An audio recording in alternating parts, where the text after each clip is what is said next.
स्वराज्यातल्या काही महत्त्वाचे किल्ले आणि त्यांच्यामधनं आपल्याला कार्यसंस्कृतीचे वेगवेगळे पैलू कसे समजतात याच्यावरती आम्ही विश्लेषणात्मक अभ्यास केलेला आहे. ज्यावेळी कोणी फारसं समुद्रामध्ये किल्ला बांधेल असा विचारही कोणी केला नव्हता, त्यावेळेला महाराजांनी मात्र भविष्यातला धोका ओळखला आणि मालवणच्या जवळ असलेल्या कुर्टे बेटावरती 1664 मध्ये सिंधुदुर्ग किल्ल्याचं बांधकाम सुरू झालं.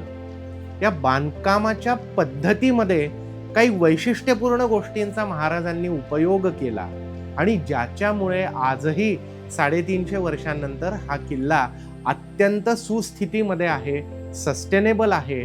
महाराजांची वेगवेगळी जर आपण पत्र बघितली तर त्याच्यामधनं आपल्याला आणखीन एक गोष्ट जाणवते की याच्या रिपेअर आणि मेंटेनन्सवरती खूप काही खर्च महाराजांना करावा लागला नाही.